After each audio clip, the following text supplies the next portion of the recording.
Muchas gracias a ti y, por supuesto, muchas gracias a Accenture por la oportunidad de presentar aquí lo que estamos haciendo en la agencia tributaria. Bueno,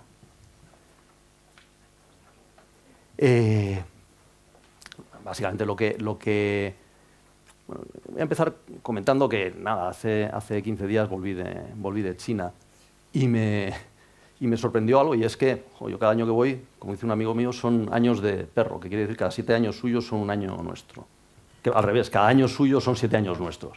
Yo hace 2 años había estado allí, había estado viendo las fábricas a pleno rendimiento, y llego y me encuentro que ya las zonas industriales ya no hay camionetas, ya son todo contenedores, no sé qué, veo ahí los Porsche Cayenne, los Porsche Panamera, veo otras cosas, y en cambio vas a las fábricas y de repente veía las fábricas vacías, sin actividad. Y hablando con los empresarios decían, es que no tenemos trabajadores. Digo, joder, pero ¿no tenéis trabajadores? Pues sí, es que han subido tanto los costes de producción, ya la gente no quiere venir a trabajar a las fábricas y entonces tenemos que subir los salarios, pero ya por esos salarios nadie nos compra los productos, con lo cual pues tenemos que irnos a otras zonas del país, porque aquí ya las fábricas no son rentables. Estamos hablando de la provincia de Guangdong, de Cantón, que es la fábrica del mundo. Pues la fábrica del mundo deja de ser la fábrica del mundo de hace un año a este año. Ayer leía la noticia en la prensa que efectivamente es así, que Foxconn manifiesta que tiene grandes dificultades el mayor empleador de China tiene grandes dificultades para contratar personal, ha subido mucho los salarios, ha subido mucho las condiciones laborales. Hace 2 años se le estaban suicidando a la gente porque las condiciones laborales eran muy malas, y ahora mismo que se tienen que ir al interior de China a montar fábricas para poder atraer de alguna forma a sus empleados. Eso nos lleva a que seguramente en los próximos años lo que nos encontremos es que, y ya es así, sean competitivas otra vez pues las fábricas en otras partes del mundo, incluyendo aquí, ¿no? Con lo cual, dices, pues el mundo cambia deprisa, ¿no? Y cambia tan deprisa que tenemos que estar todos dispuestos siempre a hacer un esfuerzo para cambiar. Y dice uno, bueno, pero eso es en el mundo privado, ¿no? Pero en las agencias tributarias, en el mundo de la administración pública, las cosas son un poco distintas, ¿no? Porque ahí al fin y al cabo, sois funcionarios todos y no va a pasar nada, ¿no? Pues realmente también estamos sometidos a esos retos, porque al final, en el caso de las agencias tributarias, nosotros tenemos que encargarnos de mantener el nivel de ingresos del Estado, y si no hay ingresos para la actividad pública, pues tampoco habrá ingresos siquiera para funcionar la administración. Y lo que hace unos años, pues para mantener ese nivel de ingresos, se hacía de una determinada forma, pasan los años y va cambiando, va aumentando la presión fiscal, va aumentando por parte de los ciudadanos la sensación de que si hay fraude y hay impunidad es una cuestión muy grave, y lo que antes a lo mejor se veía como una función sin más recaudatoria, me ha tocado, qué mala suerte, pues ahora es una cuestión política importante porque los ciudadanos lo demandan, ¿no? Y ¿vemos necesario cambiar cada poco tiempo? Pues sí. Y específicamente en el mundo del fraude, pues especialmente. ¿Por qué? Porque la gente, igual que los ciudadanos dejan de querer ir a trabajar, o los trabajadores dejan de querer ir a trabajar a las fábricas, pues la gente se le ocurren nuevas formas de defraudar insospechadas todos los días. Y hay gente que se dedica a eso, o sea, que viven de coger y tratar de timar a la agencia tributaria y sacarle el dinero. No es ya que no paguen los impuestos, es de a ver si consigo que la agencia tributaria me dé dinero para enriquecerme, ¿no? Y cuando ya me venga a buscar, ya no estoy aquí, me he ido a otro país, estoy en las Islas Caimán o en donde quiera que sea, y se acabó el problema. Entonces, siempre tenemos que estar muy pendientes de lo que pasa. Lo que voy a presentar hoy va a ser una panorámica un poco primeramente un poco cuáles son las características del fraude en el ámbito tributario, porque muchas veces pensamos que el fraude es una cosa tan grande, y dices, ¿por qué no se hacen más cosas? Y dices, bueno, el fraude tributario se hacen muchas de las cosas que se hacen en otros sectores en los cuales también hay fraude, pero en el mundo de los tributos pues hay algunas características que hacen que haya cosas que sean más difíciles o que haya que hacerlo de otra forma distinta. Y luego pasaremos después de eso por hablar un poquito sobre algunos de los sistemas que tenemos, que es quizá lo que pueda ser más interesante, pues entender un poco cuál ha sido el enfoque que a lo largo de los años, bastantes años ya, se llevan construyendo unos conjuntos de sistemas en los cuales nos apoyamos. Y esto pasará así, supongo yo. Bueno, aquí. Bueno, desde luego, ni que decir tiene que la lucha contra el fraude es uno de los objetivos de la agencia tributaria. Realmente su objetivo es la aplicación efectiva del sistema tributario, ¿no? Y aduanero también. Pero dentro de eso hay dos cuestiones. Una es la facilitación, en la cual normalmente los ciudadanos nos ven con una buena posición, y dicen, pues le ayudamos mucho a la gente a hacer los impuestos, a hacer la renta, ya por internet, no sé qué. Y hay una segunda, que es perseguir a los malos, ¿no? A la gente que no está haciendo las cosas bien. Ahí yo diría que quizá los ciudadanos no tienen la misma visión, porque cuando te toca a ti dices, joder, qué mala suerte que me ha tocado, me están aquí crujiendo y no sé qué, y cuando le toca a otro siempre te parece que es poco lo que le han hecho. Con lo cual, es una misión un poco más difícil. También es difícil la de que la gente lo perciba bien, porque dices, tengo que pagar impuestos y los pago contento porque me es muy fácil. Tampoco es que sea fácil. Pero bueno, en cualquiera de los casos, lo cierto es que hacemos cada año, en la lucha contra el fraude, aunque pueda parecer que no se hace nada, cada año se incrementa digamos, los resultados de la lucha contra el fraude. En los últimos años se llevan incrementando en un 10%, más de un 10% anual cada año. Estamos hablando de que, en términos valores así generales, son como unos 10.000 millones al año que los inspectores terminan localizando de fraude por parte pues, tanto de empresas como de profesionales en sus actividades económicas con la agencia tributaria. Hablamos de dinero que se recauda, que es importante. Y para esto, ¿por qué cada año se puede hacer un 10% más cuando, de hecho, nuestras plantillas lo que están haciendo es reduciéndose y de una forma muy drástica? Dices, pues, hombre, desde luego que seguramente los inspectores cada día son más listos porque como van siendo más mayores van aprendiendo más.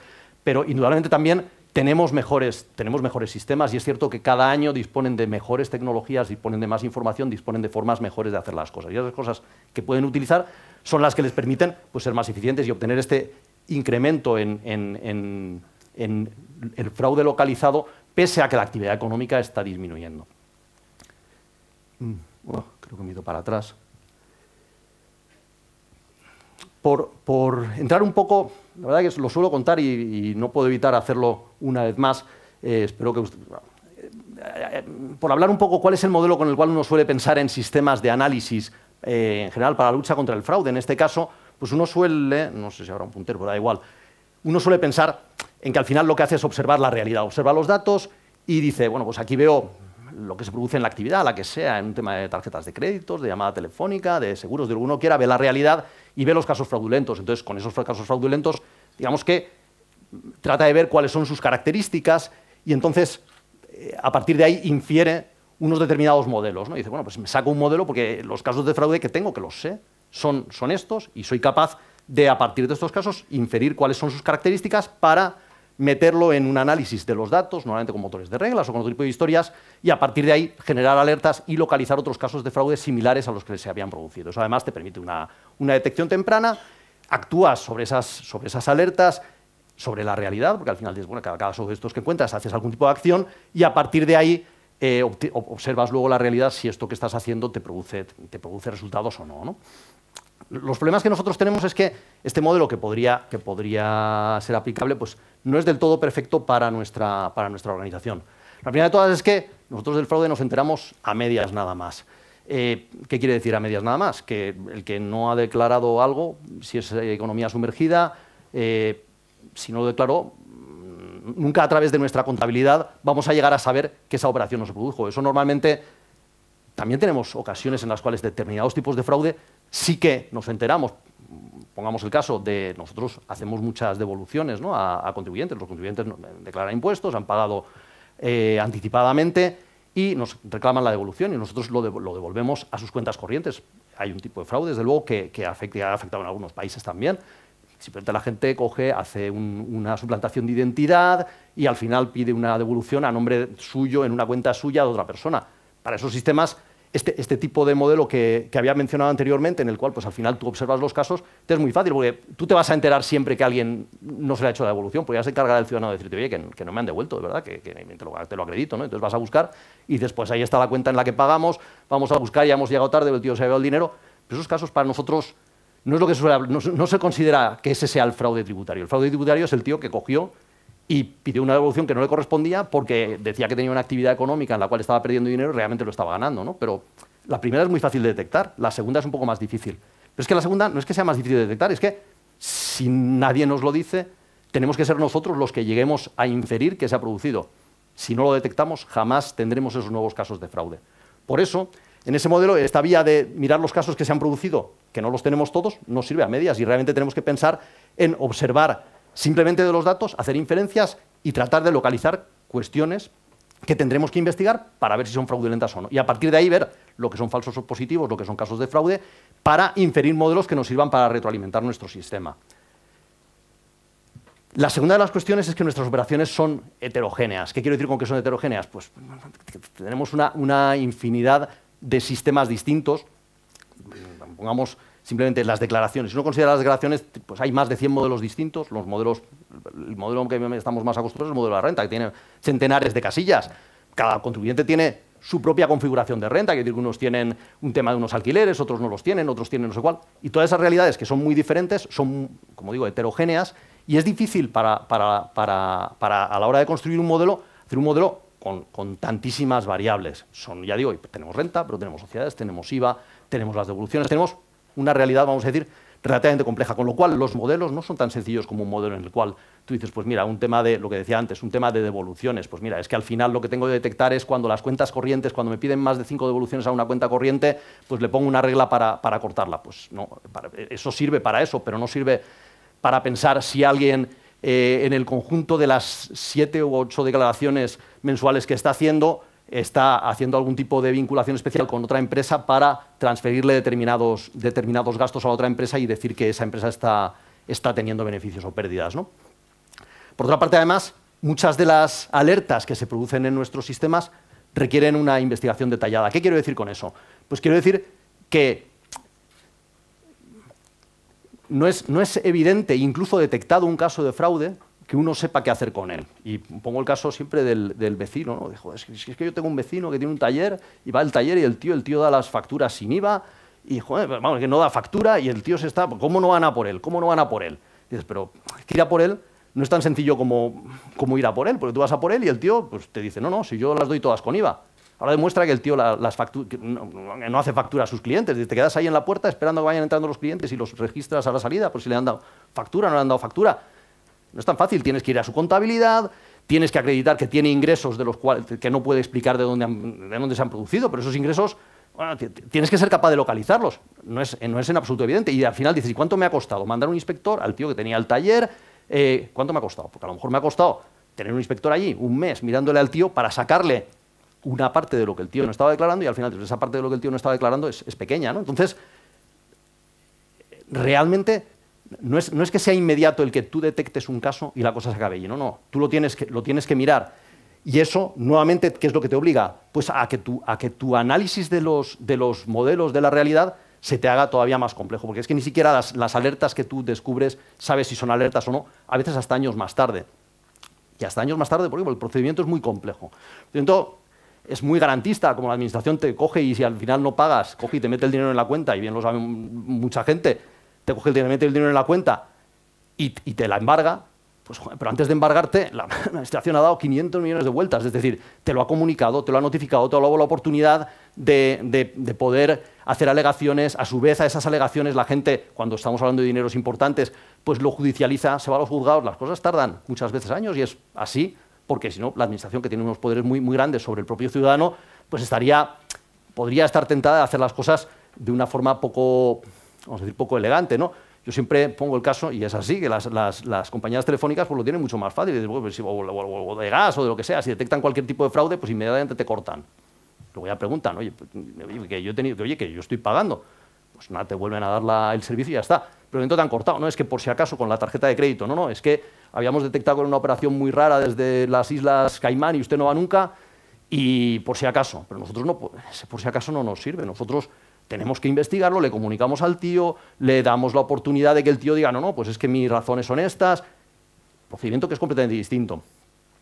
Pero en cambio tenemos una ventaja, y es un activo de la Agencia Tributaria Española, en general las agencias tributarias, pero en la Agencia Tributaria especialmente, y tenemos mucha información. Nosotros, la Administración Tributaria Española es de las administraciones tributarias, diría que tienen más información y que mejor la pueden usar, ¿no? Entonces, eso nos permite contrastar información. ¿Qué quiere decir esto? Pues que una cosa es que, efectivamente, y bien lo sabemos todos, pues por la parte de la declaración de la renta, que es la que, entiendo que los que estamos aquí, pues prácticamente todos tendremos que estar haciendo, ¿no? Y dices, joder, pues es que si saben de mí todo, porque efectivamente es que podemos contrastar lo que yo mismo digo de mí, que es mi declaración de la renta, con lo que dijeron de mí otros, porque nosotros le pedimos información a los bancos, a otras entidades de la administración, le pedimos información pues, a los notarios, a los registradores, y toda esa información la basculamos y nos permite pues, ver si hay incoherencias entre esa información. E incluso cuando yo declaro mi información, como sobre todo los empresarios, también estoy dando información sobre terceros, porque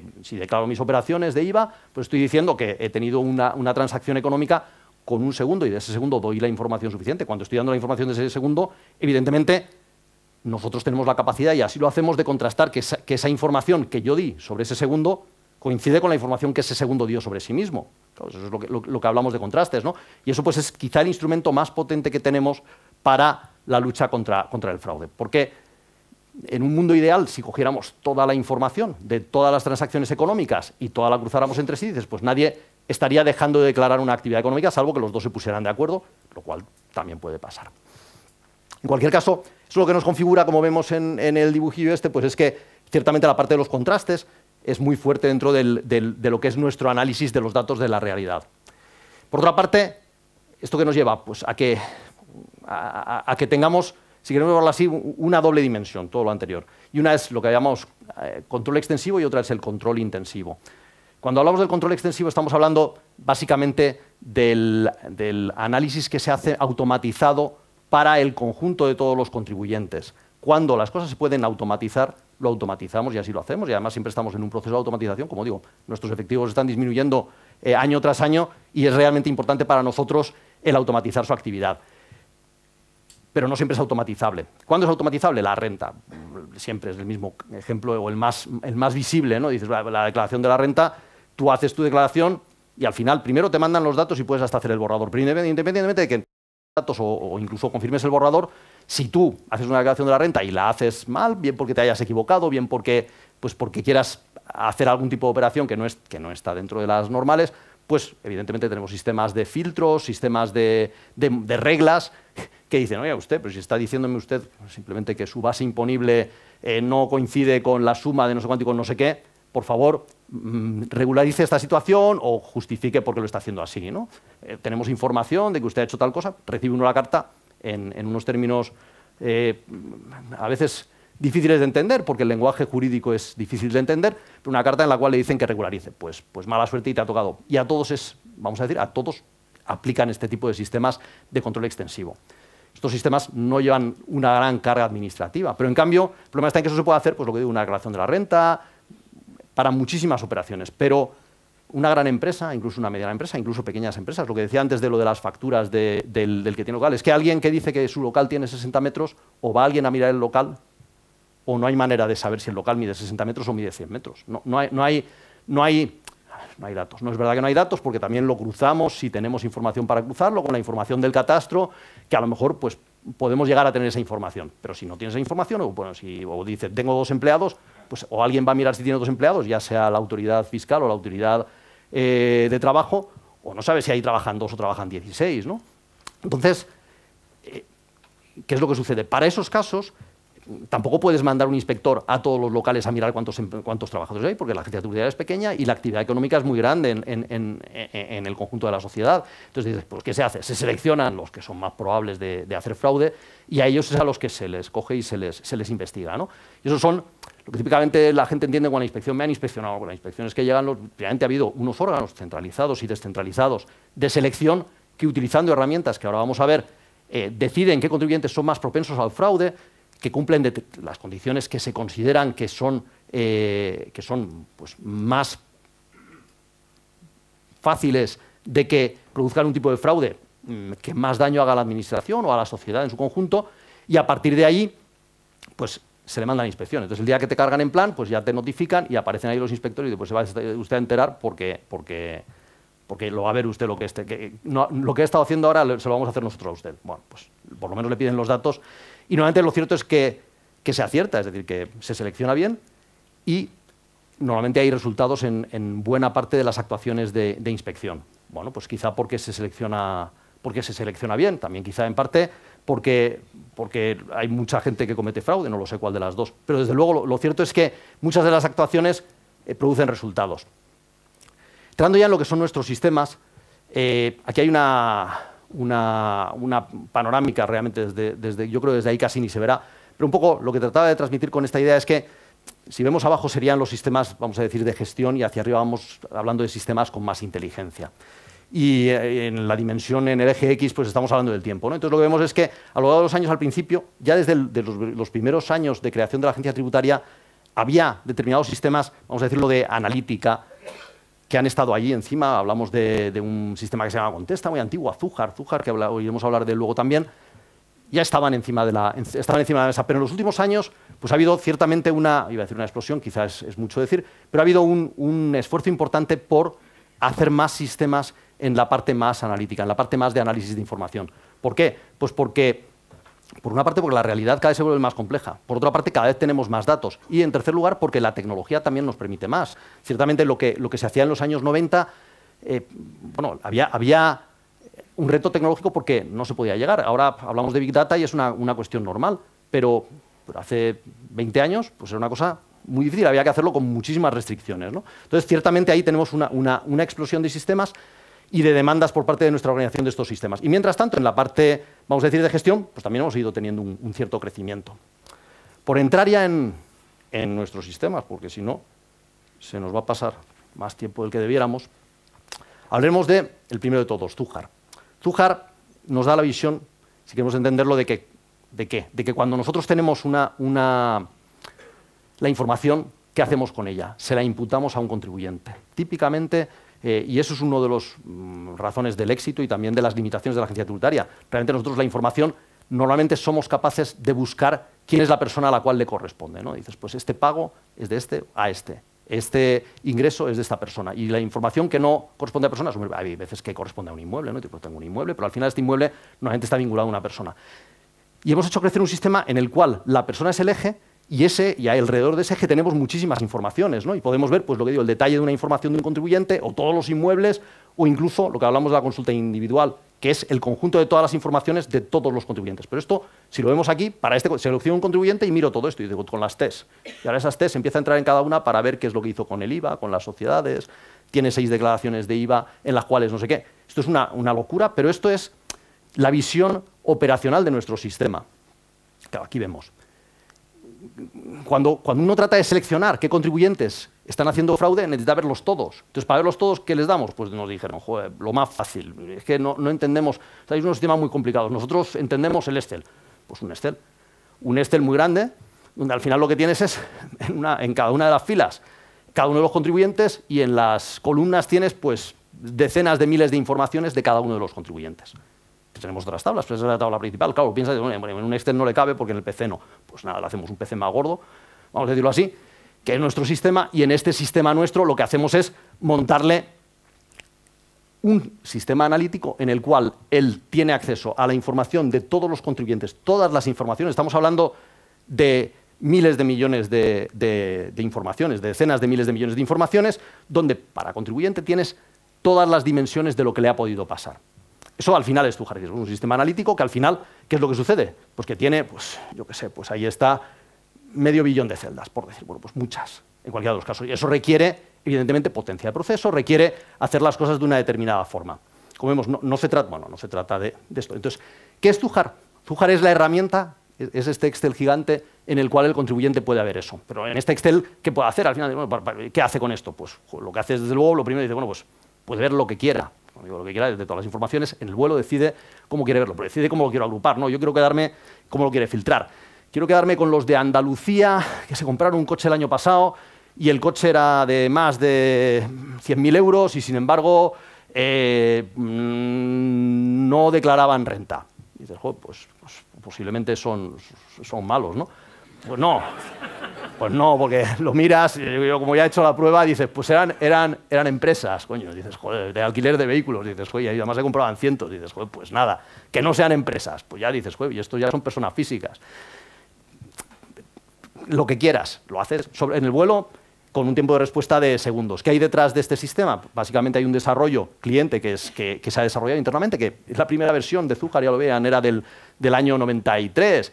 En aquel año no existía, no sé, es que aquello era en 3270 y hay que entender cómo se miraban los datos, ¿no? Pero bueno, eso ha ido evolucionando y por debajo, en aquel tiempo no había bases de datos, o si las había estaban poco desarrolladas, orientadas a columnas. Se desarrolló internamente en la agencia tributaria una base de datos orientada a columnas, que son muy eficientes para este tipo de búsquedas, tanto lo que son agrupaciones, como lo que puede ser filtrados, como lo que es búsqueda en este tipo de volúmenes de información, menos evidentemente en inserciones, ¿no? ¿Y qué es la otra cosa que le da? Pues evidentemente le da la posibilidad, como decía, de agrupar, de buscar, Pero desde aquí, hombre, hemos hecho más cosas, ¿no? Bueno, por supuesto, con una seguridad de acuerdo con la agencia tributaria, que es una seguridad muy especial, porque los inspectores no quieren que cuando van a seleccionar una empresa y van a ir a por ella, llegue otro por detrás en la agencia tributaria, y eso se dio en el pasado, y tenemos unos sistemas, y le avisa a la empresa, oye, que te van a inspeccionar, coge el tío, regulariza, y la cosa se queda en nada, ¿no? No se paga nada, ¿no? Lo que quieren es que el inspector que lo está mirando quiera asegurarse que solo él y solo él lo pueda mirar, o él y su equipo, o él y su equipo y los regionales de no sé qué. Entonces, bueno, con esa seguridad, quiere asegurarse de que a lo mejor se ha seleccionado 50 empresas, o 100, o 1.500 empresas para las cuales les quieren mandar un requerimiento porque ha decidido que son las empresas de España del sector de la construcción que en el pasado año sus ratios de ventas por empleado pues eran muy pequeños. Pues coge y automáticamente desde este sistema enlaza con los sistemas de notificaciones para que automáticamente le salga notificación sin tener que hacer nada manualmente, ¿no? Con lo cual está integrado con el conjunto de los sistemas transaccionales de la agencia tributaria y viceversa también. Si el sistema transaccional al final llega a determinada información que quiere analizar aquí, pues es capaz de incorporarla para poderla ver. Aquí estoy representando lo que sería una funcionalidad avanzada de este sistema, que es la que permite seleccionar, y pues tenemos un conjunto de estadísticos, de métricas de distancias en la cual podemos seleccionar un conjunto de contribuyentes y ver cada uno de ellos cómo se posiciona con respecto a las variables que puedan ser de interés para el actuario que está haciendo la investigación, para entender cada uno de ellos si es alguno de los outliers, ¿no? Pues joder, es que este tío si lo declara todo fenomenal y parece que todo sale muy bien. Sin embargo, cuando estadísticamente miramos, vemos que para los ratios de interés, que pudieran ser, pues imaginémonos, el IVA que paga por cada venta, pues es que es muy pequeño, ¿no? Y esto en Andalucía no tendría que producirse, ¿no? Pues este tipo de cuestiones es lo que nos daría esta parte site. Paso por encima de la arquitectura y paso a Prometeo. Cuando hablamos de Zújar, dices, bueno, un Excel muy grande, y dices, y cuando tengo que investigar una empresa, ¿qué es lo que necesito? Y dices, pues tengo que mirar sus cuentas, sus facturas, porque claro, es que no me vale solamente con ver lo que me han declarado, ¿no? Es que los inspectores, como dice aquí, tienen derecho a presentarse cuando va a la inspección por ahí y te dicen, te vas a enterar, lo que te dicen, te vas a enterar porque de momento me vas a dar todo. O sea, todo es que me vas a dar la contabilidad. Claro, también coge el inspector y te coge y te da todo, y te da un montón de papeles, si va a las malas. Entonces, bueno, al final, esa información tenemos que hacerla útil, porque si hablamos de una contabilidad de una empresa mediana, pues es un volumen de información muy grande para que coja el inspector y se ponga a mirarla en frío, ¿no? Entonces, ¿qué se hace? Toda esa información se carga en un sistema que es gemelo, hermano gemelo, la misma arquitectura, la misma concepción, la misma base de datos por detrás de Zújar, en el cual está preparado para recibir contabilidades, para recibir libros de IVA, para recibir facturas, para recibir, pues ahora, por ejemplo, las normas 43 de los bancos, la norma 19 de las nóminas de las empresas, la norma 34, al revés, la norma 34 de las... Al final, para recibir información que se ha requerido a los contribuyentes, que se le ha pedido al contribuyente y el contribuyente tiene la obligación de responder, cargarla allí y automáticamente al cargarla se cruza con toda la información que teníamos, con los miles de informaciones. En este caso, pues si es una información, vamos a decir, de facturación, ¿con qué lo cruzaremos? Pues con las declaraciones de IVA de la empresa. Y dices, joder, pues tengo aquí las facturas y no me casan con sus declaraciones de IVA, ¿no? O tengo las facturas de esta empresa y no me casan con las declaraciones de IVA que hicieron el resto de las empresas sobre esta empresa, ¿no? Entonces, al final, ¿cuál termina siendo la forma de visualización? Igualmente, el mismo Excel en el cual tienes, pues en este caso, los apuntes contables, en los cuales tendrás señalados cuáles son las diferencias más importantes, cuáles son las diferencias, dónde salen diferencias entre el IVA que declaró y el IVA que se le imputó, o cualquiera de las cuestiones, ¿no? Y esto es Prometeo. Pero como decía, y si me dan las cosas, si me dan un montón de papeles, ¿qué hago con ellos? Pues entonces para eso hemos montado un sistema también de análisis de información no estructurada. Básicamente, al final, ¿qué hacemos? Pues realmente recoger la información, si está en papel, desde luego pasarla por un OCR, a veces van los inspectores o van agentes judiciales o quien corresponda a las instalaciones del inspeccionado y se encuentra que el tío no quiere colaborar, pues se cogen ahí los discos duros, les hacen una copia y se las traen a nuestras instalaciones. Y a partir de ahí, pues, joder, pues ¿y ahora qué hago con todo esto? Pues, joder, pues hace falta un sistema que incorpore toda esa información en nuestro sistema y permita filtrar aquello que es relevante y por otra parte, analizarlo, ¿no? Entonces, bueno, pues ahí es lo que nosotros llamamos la familia Buscón, ¿no? Dices, bueno, en este caso no es ya que cojas los papeles, que a veces son cajas de papeles, ¿no? Imagínense, pues el caso Afinsa Forum, ¿no? En el cual la agencia tributaria pues también da soporte. Aparecen un montón de cajas de papel y ahora, ¿qué hago con todo este papel? Pues coges, te lo pasas por los escáneres, por los OCRs y te lo metes en el sistema con todas las garantías de seguridad, pero resulta que le das una posibilidad de momento de búsqueda. Se indexa toda esta información, Por supuesto, si hay correos electrónicos, se extraen de los correos electrónicos. Si hay zips, se extraen de los zips, de tal manera que toda la información queda indexada. Y a partir de que queda indexada, bueno, como procesada, como siempre, con diccionarios, con todo lo que uno quiera, dices, pues de momento le doy la oportunidad de buscar. Dices, pero solamente le doy la oportunidad de buscar. Dices, pues que es un poco duro, ¿no? Pues estamos trabajando y ahí trabajamos y tenemos ya funcionalidades en las cuales pues lo que les damos es, dices, pues te hago reconocimiento de entidades. ¿Qué quiere decir eso? Pues quiere decir que dices, no, a mí me interesaría saber, y es lo que les interesa saber, oye, en este paquete de información, ¿cuáles son los NIFs que aparecen, ¿no? O cuáles son las cuentas corrientes, porque lo que quiero de estas cuentas corrientes es cruzarlas con mi sistema y ver si algunas de las personas que estaban vinculadas con esta empresa a través de lo que estoy recibiendo en la contabilidad o lo que estoy mirando en estas facturas que me han dado en papel, están en casos imaginémonos que están en casos que están judicializados, o estas facturas están en casos de lo que quiera que sea. Pues, joder, coges y dices, pues me lo paso por el sistema, lo cruzo y obtengo la información que necesito. Con lo cual, bueno, el tío ya dice, bueno, se lo doy en papel, pero tampoco me sirve de mucho. Planteo aquí algo que ya ha salido, y es, bueno, pero tenemos un sistema para el mundo de lo no estructurado y un sistema para el mundo de lo estructurado. Y ahí, como bueno, en todos los sitios lo iremos, una convergencia de ambos mundos, y es así. Nosotros, en el momento en el que estamos, básicamente, tenemos nuestro planteamiento a ese respecto tiene como dos niveles. Uno tiene que ver con la integración de datos y otro lo que llamamos aquí integración de consultas, que tampoco quisiera yo bautizar las cosas de una forma que sea, en este caso, heterodoxa. Cuando hablo de integración de datos, quiero decir que al final, tanto los datos no estructurados, que al final convertimos en metadatos o en índices, tienen capacidad de pasar a nuestros sistemas de análisis, en este caso Zuhar, de análisis, veremos otros sistemas ahora también, estructurado, como la información estructurada somos capaces de mandarla por el proceso de indexación para incorporarla en los índices y hacer búsquedas no estructuradas, porque incluso la información estructurada pues muchas veces nos lleva información textual, ¿no? Y aunque tenemos, incluso en Zuhar, búsquedas aproximadas por partes de una palabra o simplemente por algoritmos de lógica difusa, lo cierto es que en ocasiones un proceso de indexación es lo más eficiente para localizar determinadas cuestiones, sobre todo cuando el volumen es grande, ¿no? Con lo cual, esa es la integración de datos, ¿no? Pasar los datos de un lado a otro. Y hay una segunda parte y es los resultados, integración de consultas o de resultados. Y dices, no, los resultados de la parte, al final, los NIFs que me saquen las facturas, los paraísos fiscales, ¿qué paraísos fiscales aparecen? ¿Aparece algún paraíso fiscal en este conjunto de información de esta empresa que le he sacado en papel o que me ha dado o que tengo de los correos electrónicos? Y dices, pues ya me aparece Gibraltar o me aparece Islas Caimán, pues quiero saberlo. Y dices, pero quiero saberlo, y a continuación dices, ¿y en relación con qué? ¿Y es en relación con qué? Si, por ejemplo, son unos NIFs, pues me los quiero llevar a la parte operacional, pero ya son resultados que me llevo a la parte no operacional, a la parte de análisis de datos estructurados, para con ellos hacer otro tipo de consultas. ¿Pero qué sucede? Que a veces los inspectores lo que nos dicen, pero esto es muy complicado. Si yo te pedía un Excel y ahora me obligas a usarlo. Yo no siempre soy capaz de ver aquí, pero me das mucha información, tengo muchísima potencia, me dices que lo puedo hacer sobre la marcha, pues no sé si mirar el IVA con el 347 o mirar las sociedades, si lo saben, pero toda la vida, porque toda la vida lo han hecho, pero toda la vida lo habían hecho. Y sobre todo los inspectores, como cada año que pasa somos un año más mayores, no solamente los inspectores, sino la edad media de la agencia, porque no se incorpora prácticamente nadie, pues les cuesta, ¿no? A mí dame sistemas sencillos. Dicen, a mí me gusta pues, el interfaz del Google, me gusta el interfaz del iPhone, ¿no? Entonces dices, pues nada, pues te hago un interfaz como el del iPhone, ¿no? Te pongo unos iconos así, con unos numeritos que te hacen un resumen y así lo ves. Dices, pues está muy bien, pero no me resuelve la parte de análisis, ¿no?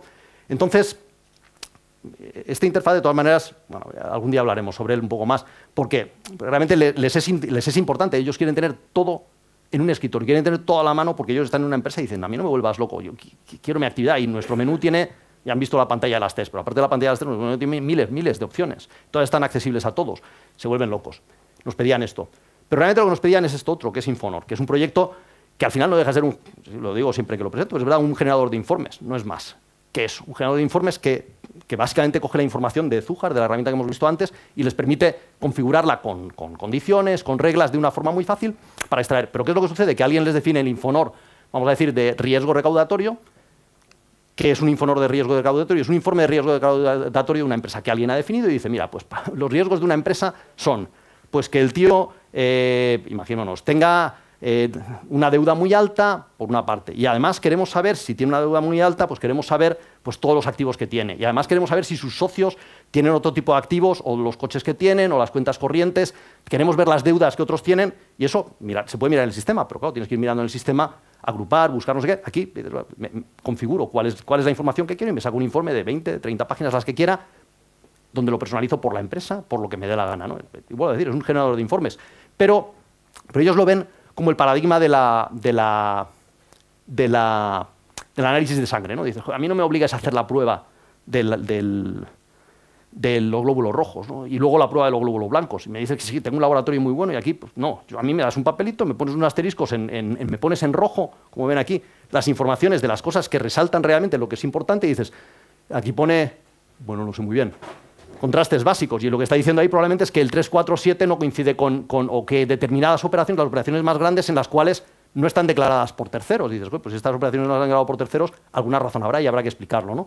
Pues es el tipo de cosas que les han resaltado con los asteriscos de un análisis de sangre, con lo cual, pues de un vistazo, tienen prácticamente vista la contabilidad de la empresa. Luego tienen que entrar más dentro, porque no es tan sencillo como las reglas que puedas tener preconfiguradas, pero para ellos es esencial. Y lo que hemos hecho, evidentemente, es que esta generación de informes no sea una generación hecha por informáticos, sino que la puedan hacer ellos con un sistema, pues básicamente, de nuevo, pues drag and drop, ¿no? Me cojo esta consulta que he generado en Zujar y la pongo aquí en el informe, le pongo el texto y prácticamente les sale de una forma muy, muy sencilla. Esto además lo utilizamos también, y lo menciono porque también tiene que ver un poco con el concepto de todas las cuestiones, para lo que son los suministros de información. Decía que damos información y recibimos información de muchísimas administraciones. Tenemos miles de convenios con distintos ayuntamientos, entidades públicas y privadas, bueno, sobre todo públicas para acceder a información. Y todas estas sesiones de información, claro, son un galimatías. Entonces, lo que tenemos es un sistema que permite prácticamente definir de forma visual cuáles son los intercambios que se quieren hacer para para producir los servicios web que otros tengan que consumir, por supuesto con la seguridad que corresponda y con todos los condicionantes. El último, casi, de los proyectos que iba a mencionar es Teseo. Teseo, bueno, es nuestro sistema de análisis de relaciones. Tenemos aquí la versión prototipo. Hicimos un prototipo y para enseñarles un poco qué podía ser esto, y nos dijeron, necesitamos que nos lo instaléis ya en producción. Y no sé, tenemos ahora, bueno, en Zujar tenemos miles de usuarios dentro de la agencia tributaria por entender un poco la extensión de los sistemas, ¿no? En el caso de Teseo, pues estamos hablando de que tenemos a lo mejor 600, 800 usuarios distintos de este sistema, que al final no le da otra cosa que la posibilidad de ver las relaciones. También es una cosa que parece muy sencilla, y dices, bueno, pues presentar relaciones, ¿no? Y teníamos, las relaciones las puede ver en Zujar, ¿no? Una tabla ya te da una tabla relacional, ¿no? Tienes una relación entre dos. Pero el problema, en este caso, es que claro, tú tienes las relaciones, pero no tienes las relaciones de segundo nivel, las transitorias, ¿no? Este se relaciona con este a través de un tercero, a través de un cuarto, a través de un quinto, y habíamos trabajado bastantes años en ver cómo podíamos aprovechar pues, una tecnología que está relativamente madura, ¿no? que tiene que ver con estas cosas de analizar las relaciones y que se usa, pues, sobre todo en el tema de redes sociales, todo esto, pues, para ver quiénes son la gente que mueve al personal. Pero en agencia tributaria nuestro problema era más sencillo, es que tenemos demasiados datos. Es así de triste. Entonces, ¿qué sucedía? Que tú buscas las relaciones de un contribuyente y si considero todas sus relaciones tal cual las tenemos en nuestro sistema, ¡pum!, automáticamente te sale un círculo negro con todo alrededor, ¿no? Pues porque joder, al final es que tenemos, y si consideramos uno nada más, puede ser, pero es que en cuanto da con el Corte Inglés, que resulta que ha comprado, vamos a poner por caso que es una empresa que ha comprado el Corte Inglés, pues el Corte Inglés le han comprado 10.000, ya se te acabó el análisis, ¿no? Entonces, lo primero que necesitaban era algo tan sencillo como decir, no, a mí dibújamelo, pero dame la oportunidad de filtrar las relaciones razonablemente bien. Déjame que me quede con el universo que me hace falta. Déjame que quite los que tienen muchas o las que tienen pocas.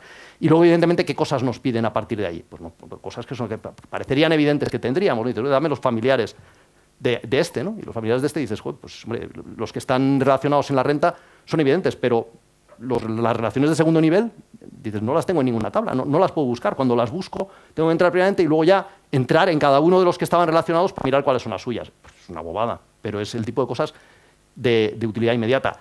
Las utilidades un poco más transitivas, ¿qué tienen que ver? Pues tienen que ver con que yo quiero ver cuáles son los flujos que van desde esta empresa a esta otra empresa, aunque sean a través de, y estamos hablando de flujos porque también son relaciones, las relaciones económicas, ¿no? A través de otro conjunto de empresas pantalla, ¿no? Y es el tipo de cuestiones pues, que se tratan de analizar con Teseo.